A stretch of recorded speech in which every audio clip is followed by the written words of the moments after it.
हाँ जी, chemical bonding की doubt class. What is zero overlap condition in S N P orbital overlapping?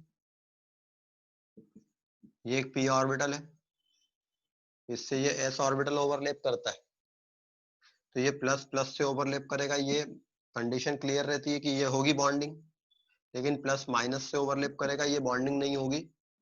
तो this condition is called zero overlap.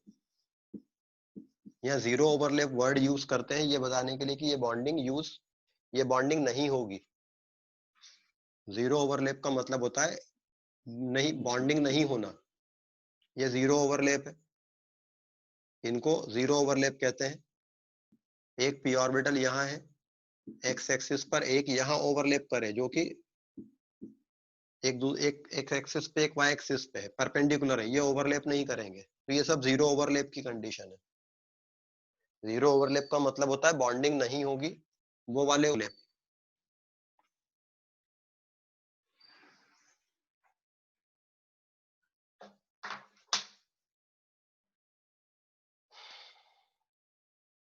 The three types of atomic radius. Atom का radius nucleus से लेके outer most shell तक की distance को कहते हैं, but outer most shell particularly defined नहीं है कि वो कहां पर है, बिकॉज इलेक्ट्रॉन का क्लाउड रहता है, तो वी कैन नॉट डिफाइन कि एट विच प्लेस एटम खत्म हो जाता है और उसकी आउटर शेल वहां पे आती है। तो कोवलेंट बॉन्ड से जुड़े हुए दो एटम है, उनकी इंटरन्यूक्लियर डिस्टेंस का हाफ को हम एक एटम का एटॉमिक रेडियस बोल दें।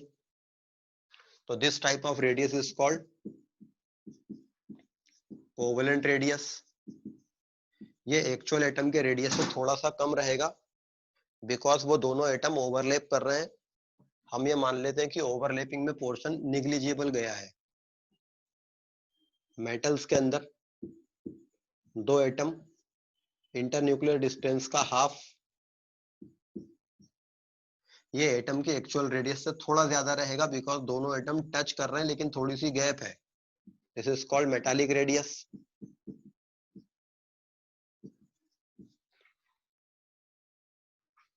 वान डेर वाल रेडियस, नॉन बॉन्डेड दो एटम्स के बीच के इंटरन्यूक्लियर डिस्टेंस का हाफ, ये वान डेर वाल रेडियस कहलाता है। प्रैक्टिकली हम किसी एटम का एटॉमिक रेडियस मेजर नहीं कर सकते, बिकॉज हमारे पास में एटम अवेलेबल नहीं है, दूसरा उनकी आउटर शेल फिक्स नहीं है। बट हम इंटरन्यूक्लियर डिस्टेंस मेजर कर सकते हैं बाय एक्सपेरिमेंट्स। तो इंटरन्यूक्लियर डिस्टेंस का हाफ वान डेर वाल रेडियस, अगर इनके बीच में वान डेर वाल फोर्स है तो मेटालिक बॉन्ड फोर्स है तो metallic radius, covalent bond force है तो कोवेलेंट रेडियस। ऐसे ही एक लैटिस में एक कैटायन और एक एनायन है, इनके बीच के इंटरन्यूक्लियर डिस्टेंस का हाफ किसी एक का आयनिक रेडियस कहलाएगा। नॉट एग्जैक्टली हाफ, यहाँ पर हाफ नहीं कर सकते बिकॉज आयंस छोटे बड़े हो सकते हैं, तो आयनिक रेडियस को इस प्रकार से half of internuclear distance define नहीं करेंगे। ये तो सेम टाइप के एटम थे, ये सेम टाइप के एटम है, ये सेम टाइप के एटम है, इसलिए इंटरन्यूक्लियर डिस्टेंस का हाफ किया जा सकता है। ये आयरन के दो एटम है, ये ऑक्सीजन के दो एटम है, बॉन्डेड है, ये हीलियम हीलियम के दो एटम है, तो इनके बीच का इंटरन्यूक्लियर डिस्टेंस का हाफ ऑक्सीजन का कोवेलेंट रेडियस, आयरन का मेटालिक रेडियस, हीलियम का वान डेर वाल रेडियस हो जाएगा। किसी आयन का आयनिक रेडियस क्या कहलाता है?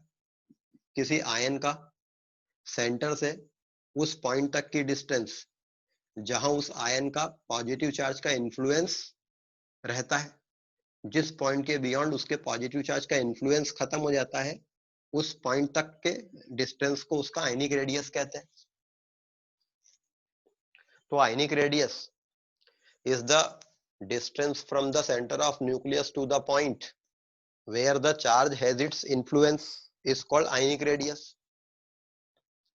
वो उसका आयनिक रेडियस कहलाएगा।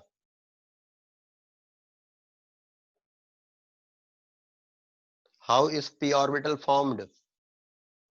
ऑर्बिटल फॉर्म थोड़ी ना होते हैं, ऑर्बिटल तो पॉसिबिलिटीज है कि एक इलेक्ट्रॉन का क्लाउड किस शेप में रह सकता है? तो ये क्वेश्चन अजीब सा है कि how orbitals are formed, how to calculate ionic radius. Ionic radius को एक्सरे डिफ्रैक्शन क्रिस्टलोग्राफी से मेजर किया जाता है एक्सपेरिमेंटली।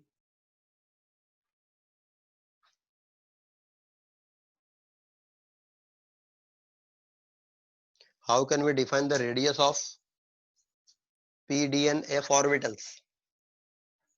किसी ऑर्बिट की जो डिस्टेंस ऑफ मैक्सिमम प्रोबेबिलिटी होगी उसको उसका रेडियस कह सकते हैं। वैसे यहाँ रेडियस क्वेश्चन अगेन आपका मन से बनाया हुआ क्वेश्चन दिख रहा है कि ऑर्बिट p ऑर्बिटल का रेडियस किसको कहेंगे। रेडियस कहां से आ गया, बात को जरूरत ही नहीं पड़ेगी इस बात की कभी आपको। साइज ऑफ ऑर्बिटल अगर आप बोले तो ज्यादा बेहतर है, बजाय कि radius of p orbital d orbital बोलने के बजाय। s ऑर्बिटल स्फेरिकल होता है तो उसका जो साइज है वही रेडियस है। p ऑर्बिटल डंबल होता है, अब डंबल का रेडियस थोड़ी ना बोलते हैं, साइज बोल सकते हैं। ये डिस्टेंस, उसकी डिस्टेंस ऑफ मैक्सिमम प्रोबेबिलिटी उसका साइज बता देगी।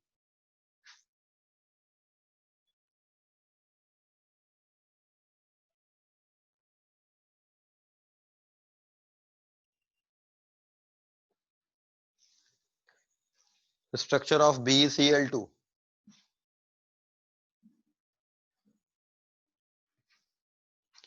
बेरिलियम एटॉमिक नंबर होता है 4। अगर इसकी इलेक्ट्रॉनिक कंडीशन देखें तो वो ये है 1s2 2s2, आउटर शेल में 2 इलेक्ट्रॉन है, दोनों पेयर्ड है।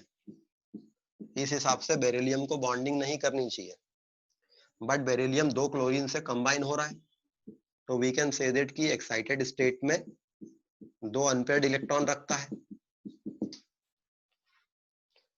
अब एक s और एक p ऑर्बिटल के पास इलेक्ट्रॉन है, एक s और एक p आपस में मिक्स हो जाते हैं। एक s ऑर्बिटल और एक p ऑर्बिटल आपस में मिक्स हो गए, सपोज px मिक्स हो गया, py और pz रह गया, तो s और p ऑर्बिटल मिक्स हो गए, तो this is called sp hybridisation. तो 2 हाइब्रिड ऑर्बिटल क्रिएट होंगे, each of them is called sp hybridised orbital. 2 unhybridised orbital पड़े रहेंगे जिन्होंने हाइब्रिडाइजेशन में पार्ट नहीं लिया है। तो बेरिलियम के पास में एक sp हाइब्रिडाइज्ड ऑर्बिटल इधर रहेगा, दूसरा sp हाइब्रिडाइज्ड ऑर्बिटल इससे 180 डिग्री पर इस डायरेक्शन में रहेगा, बिकॉज हमने पढ़ा था कि जब 2 ऑर्बिटल रहते हैं तो वो एक दूसरे से मैक्सिमम डिस्टेंस पे रहने के लिए 180 डिग्री पे लीनियर स्ट्रक्चर में रहते हैं। तो एक बेरिलियम के इस तरफ एक ऑर्बिटल है, इस तरफ एक ऑर्बिटल है, इधर से एक क्लोरीन आता है और वो अपना p ऑर्बिटल इसके साथ ओवरलैप कर लेता है, ये क्लोरीन है, और इधर से एक क्लोरीन आता है, वो अपना p ऑर्बिटल इधर ओवरलैप कर लेता है, तो एक Cl इधर लगता है, एक Cl इधर लगता है। This is the linear structure of BeCl2। एक बेरिलियम एटम के पास इधर और इधर 2 क्लोरीन एटम आके लग जाते हैं, तो this is the structure of the molecule beryllium atom. इधर एक क्लोरीन, इधर एक क्लोरीन आके लगा है, एक न्यूक्लियस, एक न्यूक्लियस, एक न्यूक्लियस, 3 न्यूक्लियस है, तीनों न्यूक्लियस एक लाइन पे लाई कर रहे हैं। The structure is called linear. ये जो सिग्मा बॉन्ड बना है, it is found by the overlapping of p orbital and sp hybridised orbital overlapping. p orbital sp hybridised orbital overlapping से बनने वाला सिग्मा बॉन्ड है ये। क्लोरीन का p ऑर्बिटल बेरिलियम का sp हाइब्रिडाइज्ड ऑर्बिटल ओवरलैप किया है, यहाँ पर भी वैसा ही है।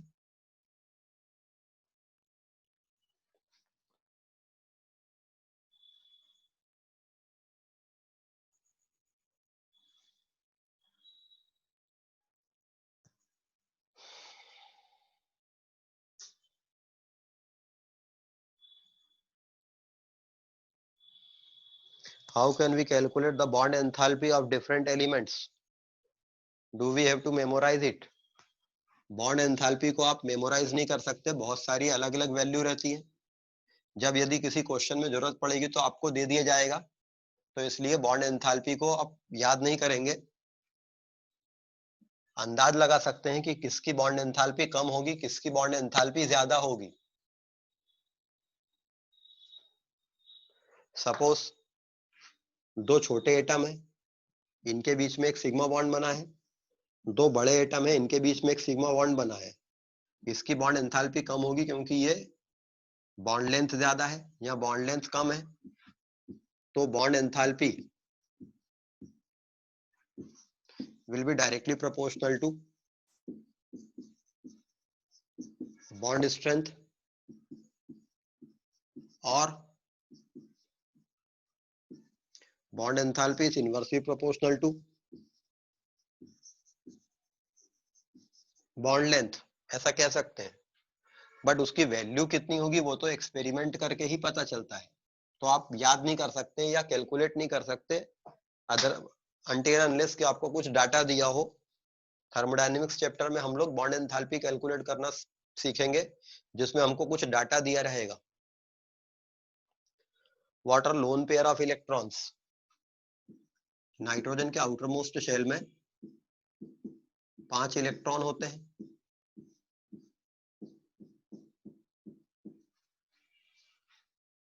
टू एस के पास 2 रहते हैं, 2p के पास 3 रहते हैं, तो नाइट्रोजन के आउटर शेल में 5 इलेक्ट्रॉन है।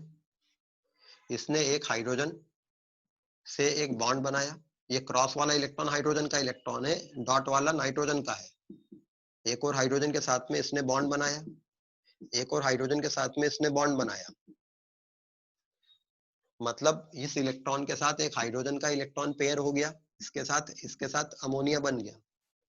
नाउ नाइट्रोजन के पास में 3 ये वाले पेयर हैं जिनमें एक इलेक्ट्रॉन नाइट्रोजन का है, दूसरा इलेक्ट्रॉन हाइड्रोजन का है, मगर नाइट्रोजन के आउटर मोस्ट शेल में 2 ये इलेक्ट्रॉन ऐसे हैं जो प्योरली नाइट्रोजन के ही है।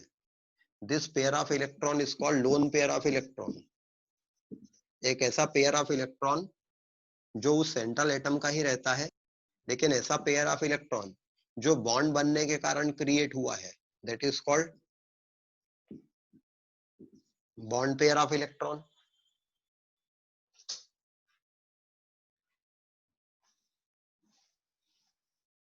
तो लोन पेयर इलेक्ट्रॉन वो होता है जो एक ही एटम के दोनों इलेक्ट्रॉन होते हैं। बॉन्ड पेयर ऑफ इलेक्ट्रॉन में एक इलेक्ट्रॉन एक एटम का रहता है, दूसरा इलेक्ट्रॉन दूसरे एटम का रहता है।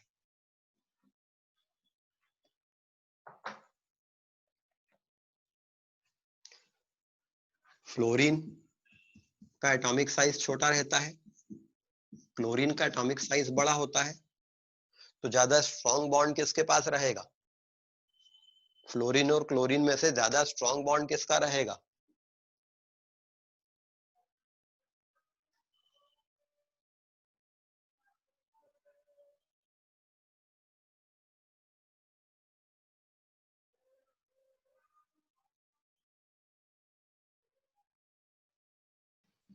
सर फ्लोरीन का।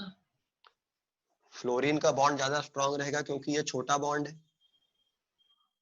क्लोरीन का वीक रहेगा, ब्रोमीन का और वीक रहेगा क्योंकि बॉन्ड लेंथ और ज्यादा है, ब्रोमीन बहुत बड़े बड़े एटम है। मतलब ये फ्लोरीन मॉलिक्यूल है, ये क्लोरीन मॉलिक्यूल है, ये ब्रोमीन मॉलिक्यूल है।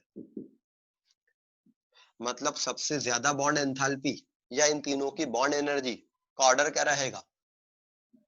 Fluorine is greater than bromine. Bond energy का ऑर्डर ये रहना चाहिए, मगर ऐसा नहीं रहता है। क्लोरीन की बॉन्ड एनर्जी ज्यादा होती है ब्रोमीन से और फ्लोरीन की इनसे कम रहती है। अभी जो मैंने बताया उससे थोड़ा अलग आ गया बात। फ्लोरीन का बॉन्ड बहुत छोटा है, इसको स्ट्रॉन्ग रहना चाहिए, तो इसकी बॉन्ड एनर्जी ज्यादा होनी चाहिए। मतलब बॉन्ड एनर्जी, बॉन्ड को तोड़ने के लिए जो एनर्जी चाहिए वो ये रहनी चाहिए, बट ऐसा नहीं रहता, ऐसा रहता है। फ्लोरीन का बॉन्ड बहुत वीक हो जाता है। फ्लोरीन के साथ प्रॉब्लम क्या है कि उसकी बॉन्ड लेंथ तो चाहिए, मगर इसके पास 3 लोन पेयर भी है।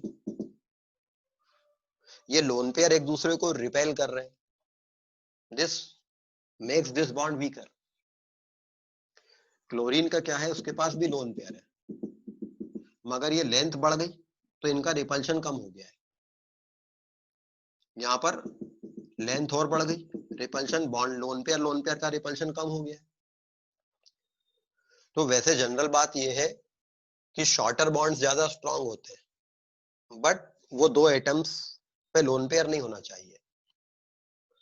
इसी तरह से हम देखें तो नाइट्रोजन नाइट्रोजन सिंगल बॉन्ड बहुत वीक होता है, ऑक्सीजन ऑक्सीजन सिंगल बॉन्ड बहुत वीक होता है, जबकि ये छोटे एटम्स हैं। फ्लोरीन फ्लोरीन सिंगल बॉन्ड बहुत वीक है, जबकि कार्बन कार्बन सिंगल बॉन्ड बेहद स्ट्रांग है। बिकॉज कार्बन जब बॉन्डिंग करता है तो एक तो इसका ये बॉन्ड बहुत छोटा रहता है, प्लस कार्बन के पास लोन पेयर नहीं है।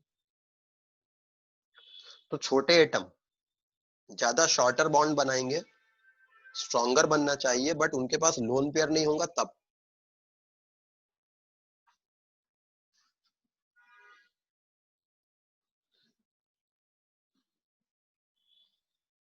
कार्बन कार्बन बॉन्ड बेहद स्ट्रांग होता है, क्योंकि कार्बन छोटा एटम है और लोन पेयर नहीं रख रहा है।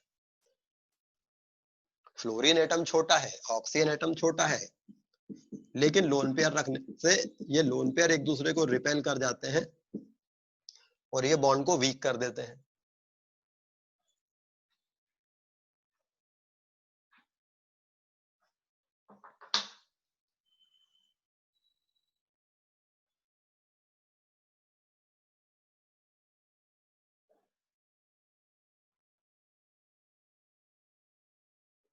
टेस्ट में जो क्वेश्चन आए थे अभी उसके क्वेश्चन मत पूछिए, बिकॉज टेस्ट पेपर मेरे पास अवेलेबल नहीं है अभी।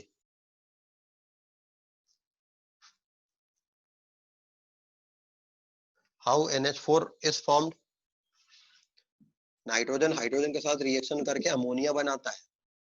इसका बनना भी मैंने समझाया।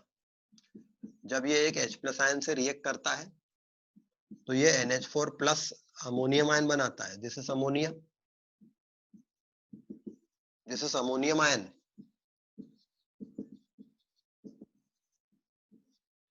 ये कैसे बनता है इसको हम लोग बाद में देखेंगे, थ्योरी में भी बाद में आएगा।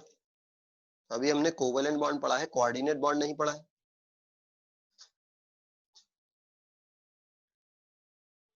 और कोई डाउट?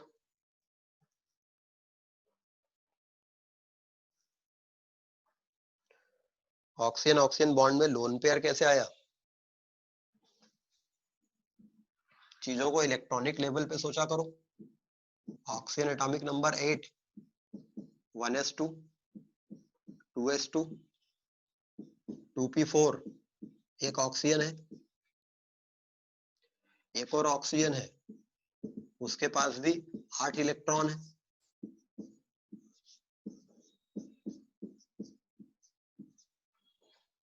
जब ये दोनों ऑक्सीजन एटम पास पास आएंगे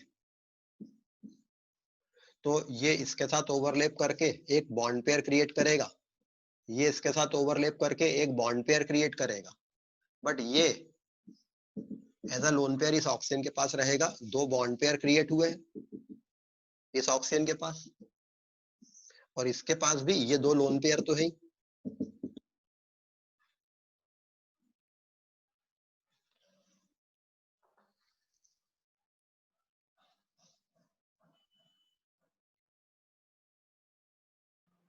सर अगर कार्बन एक्साइटेड स्टेट में ही अमोनिया सॉरी मीथेन बनाए तो सर उसमें उसका स्ट्रक्चर अनसिमेट्रिकल क्यों होगा? क्योंकि 2p और 2s का जो साइज है वो तो बराबर ही है, तो सर लेंथ तो बराबर ही होनी चाहिए बॉन्ड लेंथ।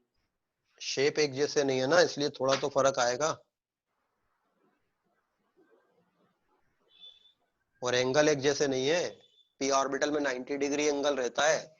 कार्बन अगर अनहाइब्रिडाइज्ड स्टेट में p ऑर्बिटल से बॉन्डिंग करता है तो 3 हाइड्रोजन जो रहते हैं वो 90 डिग्री पे लगना चाहिए।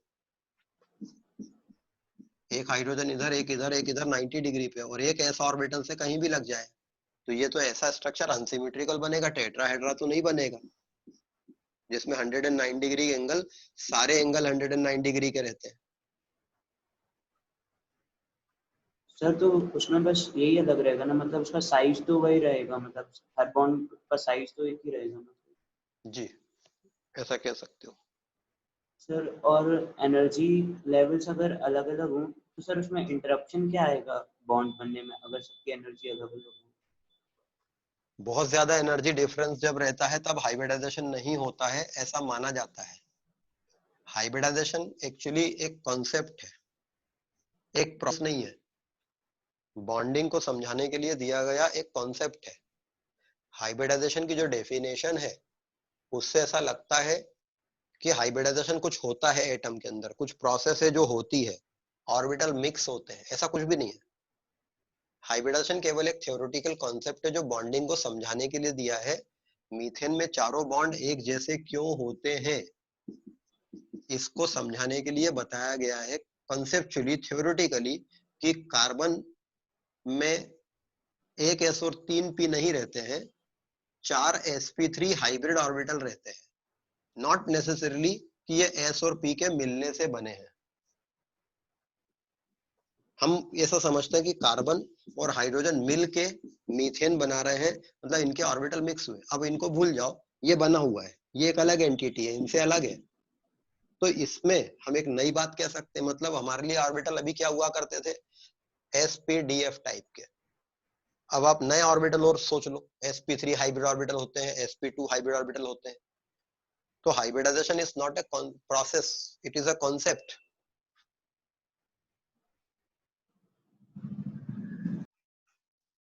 और कोई doubt? How can we determine which compound is most ionic compound? बाद में हम लोग इस बात को पढ़ेंगे, फजान्स रूल पढ़ेंगे, तब आएगा ये।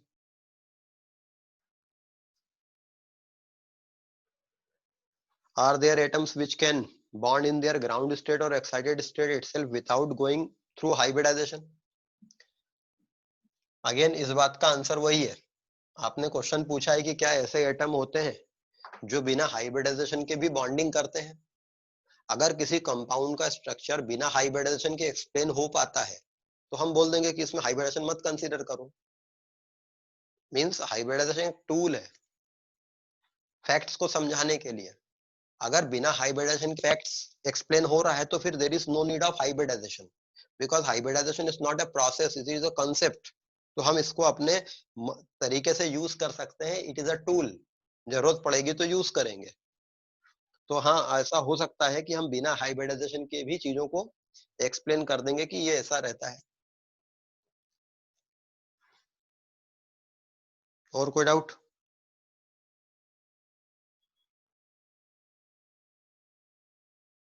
चलिए नेक्स्ट क्लास में आगे का देखेंगे हम लोग।